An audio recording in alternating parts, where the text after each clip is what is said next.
I'm back. Mr. Clarke's back. So I'm going to take a look at 17.8, the rise of Nazi Germany. Quite obviously, it's one of the more disturbing periods of time in history. As we move forward, we'll be looking at the political and economic problems that face the Weimar Republic in Germany. We'll see the rise to power of Adolf Hitler. We'll look at the political, social, economic, and cultural policies of Nazi Germany. And we'll explain why Eastern Europe turned to authoritarian rule. Question 1. What were conditions like in Germany as World War I came to an end? So we're kind of taking a step back. So we're looking at the connection to the post-World War I years in Germany, to kind of the political craziness that went on in Germany, and eventually the rise of Hitler. So Germany was on the brink of complete collapse and chaos, overran the country. The position of authority in Germany at the time was Kaiser. Remember Kaiser William II from our previous discussions during the period of time of Otto von Bismarck. Because the Germans were so devastated after World War I, they regretfully and reluctantly signed the Versailles Peace Treaty, which included the Kaiser stepping down because of the embarrassment of the loss in World War I, War of the Great War. 2. What type of government was created in Germany in 1919? As we go through each question, you kind of think about the response even before I share it out with you. That can kind of see how well you're doing. You should always be reading these sections first before we even go through them. So what type of government was created in Germany in 1919? And this is right after World War I. They drafted a new constitution. This created the Democratic Weimar Republic. And remember, in German, and for those of you who are not currently German students, the W sound is kind of a V sound. That's why we have the Weimar Republic. This in government included a parliament led by a chancellor. 3, why did the new government struggle? Anytime you have a brand new government and you have some period of time of transition, there's also a lot of discontent and lack of unity within Germany at the time. Political extremists on both the right and the left, meaning really conservative and really liberal. You had extreme inflation. In fact, Germany was hit with hyperinflation, where something like a loaf of bread might have been 5 German marks, and all of a sudden it was like 1 million German marks. So the paper currency for a period of time in Germany was basically valueless. Eventually, the impact of the Great Depression would hit Germany as well. So Germany was really struggling in the decade plus after World War I.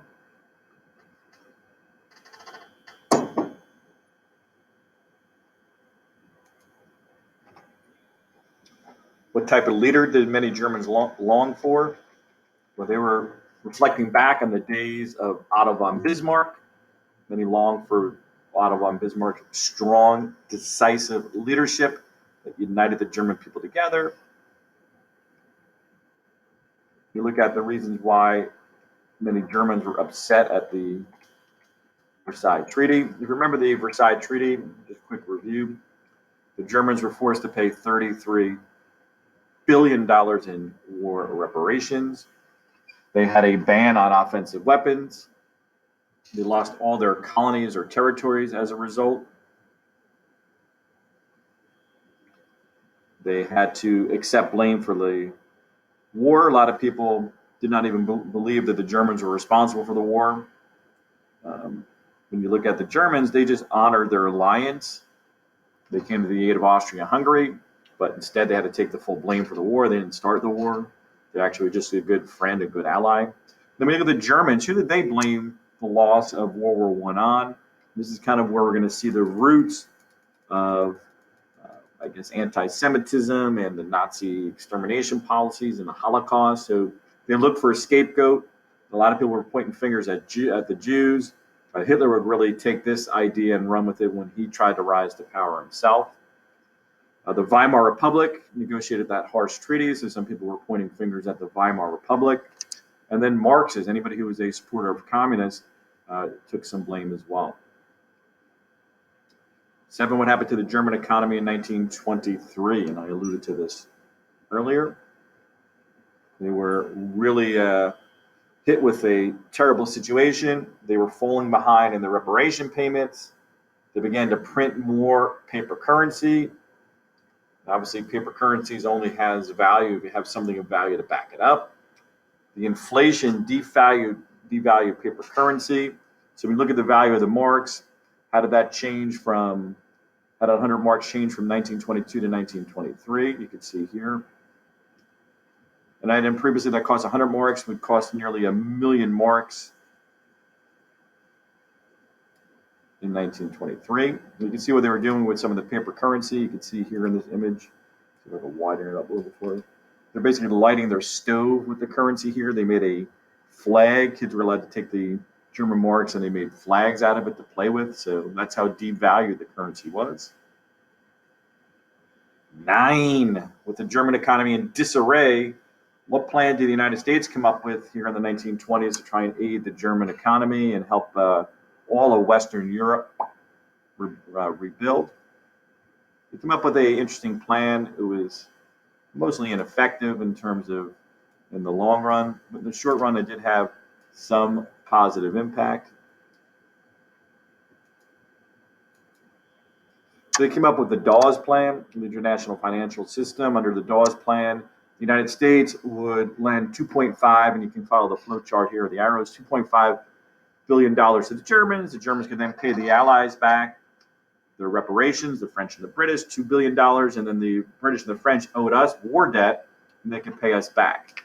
The main idea was to get money flowing, and if you look at those arrows there, money's going in and out of the different countries and into the economies. The United States felt this too could help the European countries have enough money to purchase American manufactured goods. And so this was an idea that was short-lived for about half a decade, the middle 1920s till around the start of the Great Depression. Once the Depression hit, we were dealing with a situation of devastation across the globe, and the Dawes Plan kind of collapsed along with that. Okay, 10. Why do you think culture flourished in the Weimar Republic despite the problems of the government? During that period of time, artists felt inspired to speak out, to kind of depict the unrest and bitterness of the people in the Weimar Republic. We saw this a little bit in the American Great Depression too, during the late 20s and 30s. Sometimes artists tried to capture the emotions of the time. Other time, artists would step in as a means of escapism to allow people to escape from the problems and troubles of the time.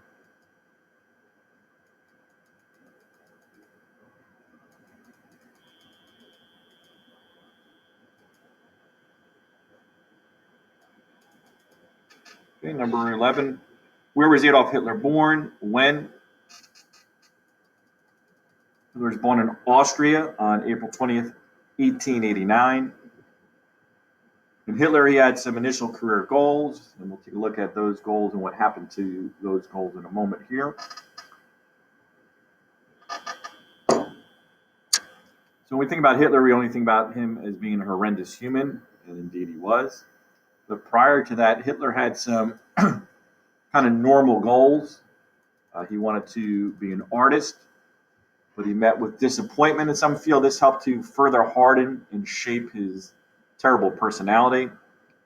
After he was rejected from a Vienna art school at age 18, he was despondent, upset.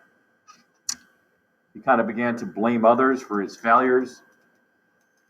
He observed a very diverse population in Vienna, in Austria, developed strong anti-Semitic feelings towards Jews.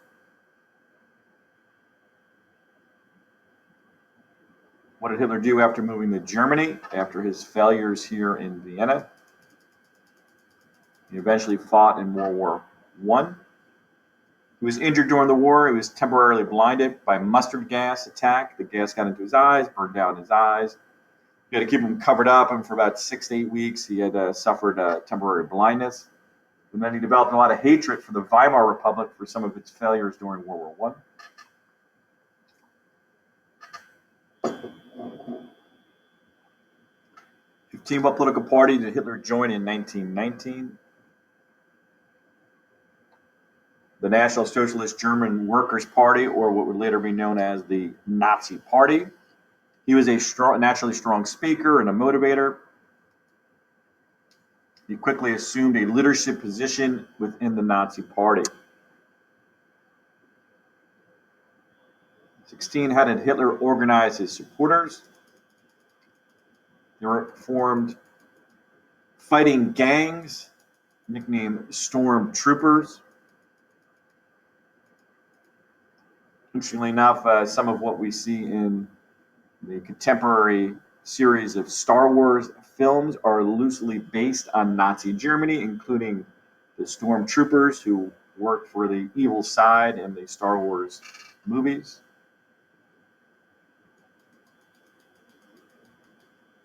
You can see there the marches, the Nazi flags, and things like that.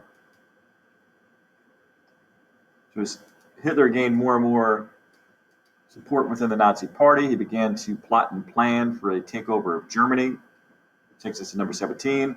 What did Hitler declare to his followers at a beer hall in Munich, Germany in November 1923? So for those who are not too familiar with Germany, like the beer halls are kind of like those social gathering spots for a lot of people in Germany. They're really long facilities, almost like you think, let's say, the gymnasium at the high school, and they put long tables in there, and people sit there and they drink adult beverages, and they eat bratwurst and pretzels and things like that. So Hitler at the beer hall in Munich, see him here speaking to the followers. He declared he stood on a table and he declared the Nationalist Socialist Revolution has begun. So he asked for his followers to follow him in an attempt to overthrow the German government in 1923. Another name for some of his followers are the brown shirts. So you get the brown shirts, the stormtroopers, the Gestapo, the SS, all the different groups of henchmen or people who loyally and blindly follow Hitler. So 18, what happened is Hitler and his brown-shirted thugs attempted the revolt in 1923. This initial uprising was quickly stopped. Hitler was arrested, tried, and convicted of treason. So if you think about in the United States, what the penalty for treason is in the United States, if you're unaware, it's the death penalty, execution. Unfortunately for the world and the planet, Germany did not execute Hitler. Instead, he spent time in prison, and there he actually took it to, in Hitler's way, I guess, eyes, he was productive. He wrote a book there. In the book, it's entitled Mein Kampf, which means My Struggle. The book put forth Hitler's Nazi goals and ideologies, his goals for Germany, his goals for the world conquest. I want to explain Hitler's Nazi ideology as he depicted it in his book Mein Kampf. Some of the core things that he posted in his book. It's like his blueprint basically for a world takeover and world conquest. He expressed racist ideas, anti-Semitic. He believed this would be part of the rise of more nationalism in Germany. He believed Germans belonged to what he believed a superior race, the Aryan race, light eyes, light hair. He wanted to purge Germany of the inferior groups, including Jews, gypsies, physically and mentally handicapped. He blamed the Jews for the loss in World War I. His extreme nationalistic goals included world conquest and the domination of foreign territories. He had a goal to unite all German-speaking territories together. And similar to what we saw with Benito Mussolini in Italy, he took on a nickname, Der Führer, which means the leader, similar to Mussolini's Il Duce, or the boss. 21, instead of being executed, as I mentioned earlier, Hitler spent some time in prison, and not even a long period of time. Hitler spent about a year in prison, which is unusual for treason. As we mentioned earlier, treason is usually punishable by death. 22, what did Hitler do in Germany after being released from prison? He immediately resumed his position as head of the Nazi Party, began rallying people on the German government. He saw the Nazi membership quickly grow to over 1 million members.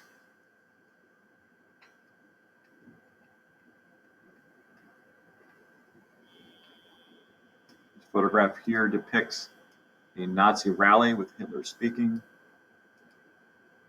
You can see people as far as you can see. Literally at that point in time, probably hundreds of thousands of supporters. 23, what groups of people were most likely to support the Nazi Party and join?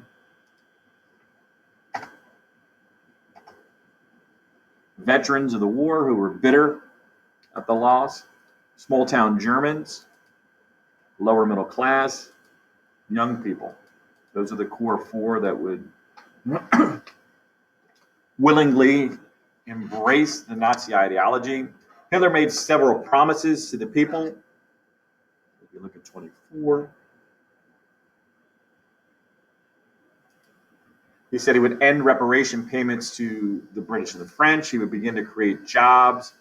He would rearm the German military because the German military was limited to a very tiny defensive force per the Versailles Treaty. He said he'd violate the Versailles and start building up the military in hopes of more German aggression. As Hitler's support expanded, what position was he elected to or appointed to in 1933? He became chancellor in 1933 through democratic means and under the Weimar Constitution. As the Nazis gained additional seats through votes, the president of Germany, Paul von Hindenburg, felt pressure to appoint him chancellor. 26, how long after being appointed chancellor did Hitler take absolute control in Germany?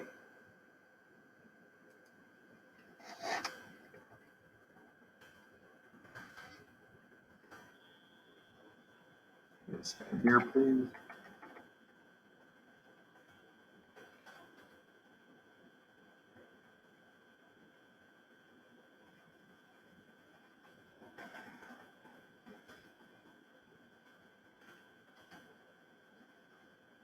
Six, how long after being appointed chancellor did Hitler take absolute control in Germany?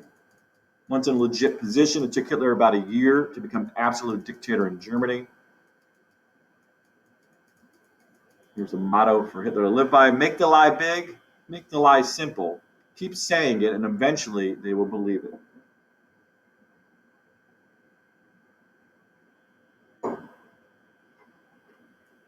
'27, as dictator, what changes did Hitler make?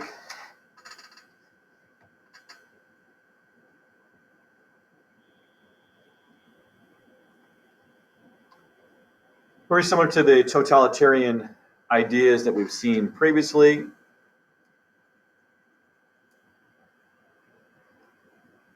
Hitler eliminated all other political parties. He suspended civil rights, strict censorship of the media to control all dissent. He purged his own Nazi party of anybody he thought even a tiny bit would be disloyal. He tried to establish a cult of personality and tried to overwhelm the public with Nazi propaganda, flags, swastikas all across the country. Religion was banned as Hitler was to be worshipped in society, very similar to Stalin in the Soviet Union. We see a lot of things that are similar between Soviet Union, Italy, and Germany here in the 1930s.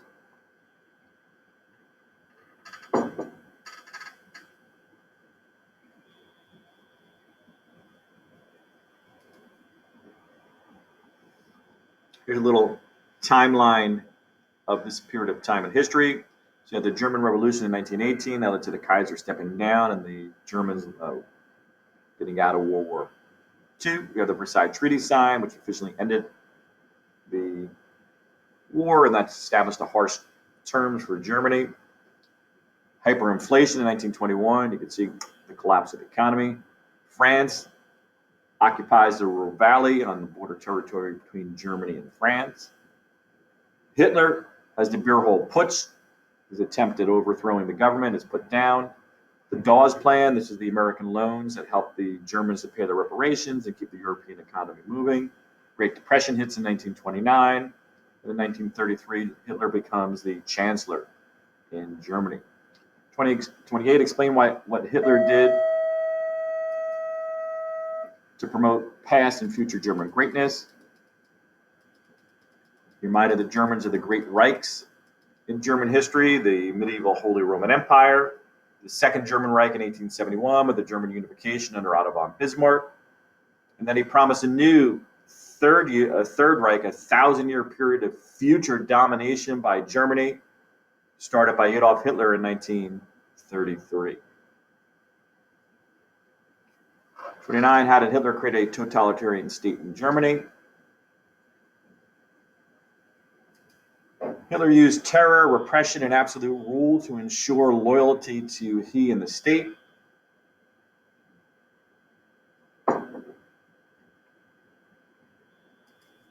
What groups carried out campaigns of violence and terror that helped Hitler to maintain loyalty, as we look at 30? We have the SS troops, the elite troops, the Gestapo, the German secret police. Of course, we have the stormtroopers, the brown shirts. 31, what positive changes did Hitler make that gained him even more widespread support in Germany?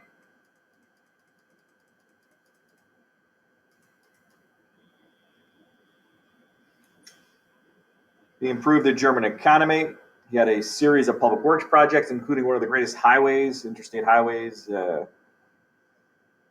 in the entire world, the Autobahn. It's one of those highways in the world where the speed limits do not necessarily exist in certain areas. You have kind of this open area where you can go 100, 120 miles an hour.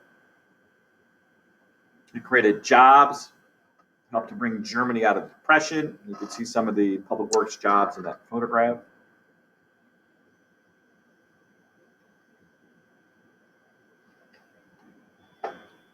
What was the Hitler Youth in Germany? Hitler Youth promoted Nazism amongst teenagers.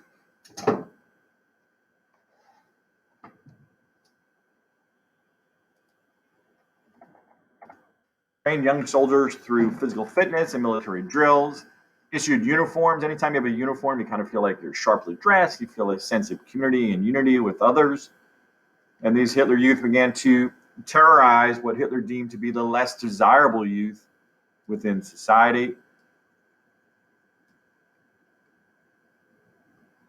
You can see some of the propaganda imagery there as well. Hitler Youth poster, Hitler Youth on the right here, all dressed in their uniforms. Similarly, the education system under Hitler changed as well. Textbooks were rewritten to glorify German unification, eliminate any negativity in German history. Nazism and Hitler were revered in the books. You were taught loyalty to Hitler, Nazism, the state. The interest of Germany was to be put ahead of your own individual interests as well. Then they had a great purge of books that were deemed to be inappropriate, ones that might have talked about German mistakes or errors or things that promoted religion. They were burned in huge book bonfires throughout Germany. A lot of libraries had to empty out a lot of their books, and even behind the libraries themselves, they had these big bonfires to get rid of these books. Books with Jewish authors, things like that. 35, in order to promote extreme anti-Semitism, Hitler passed the Nuremberg laws in 1935. What did these laws state? Well, these are anti-Semitic, anti-Jewish laws.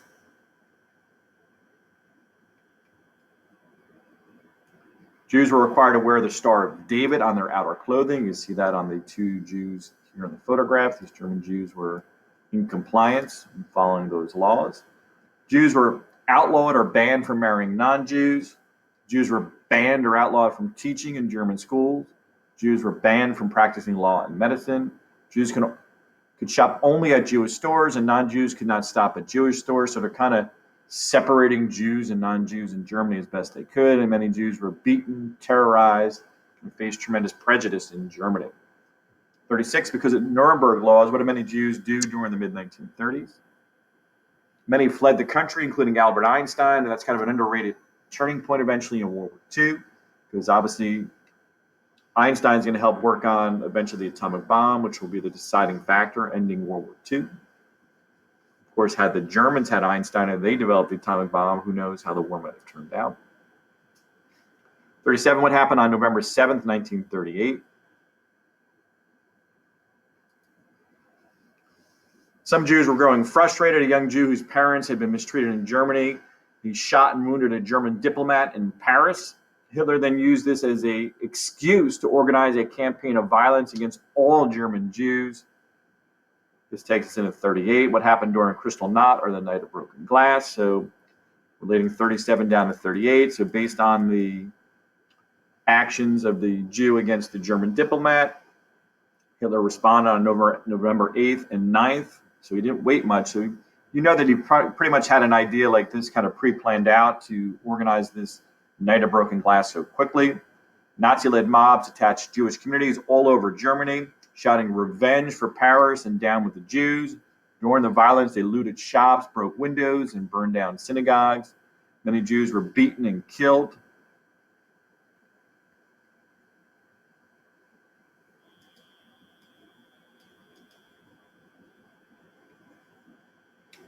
Identified two ways that dictators from other Eastern European countries were similar to Hitler.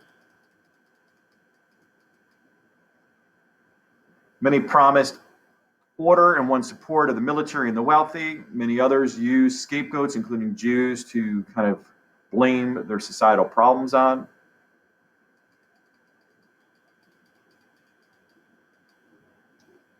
How did World War I impact the rise of authoritarian rule throughout Eastern Europe? World War I left many tensions among ethnic groups, so independent nations did not want to cooperate with one another. Rivalries made weak independent nations, which made it easier for dictators to come in and promise reform, resulting in the rise of authoritarian rule. And finally, the lesson reflection: which factors do you think may have been most significant in Hitler's rise to power?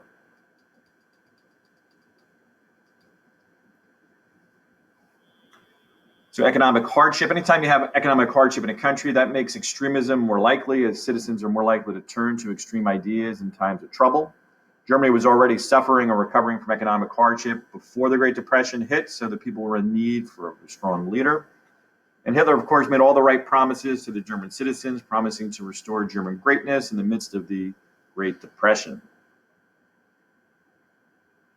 Although this was somewhat of a disturbing discussion here, hopefully you enjoyed our look back at a terrible leader in history and a terrible period of time in history. And until next time, Mr. Clarke is out.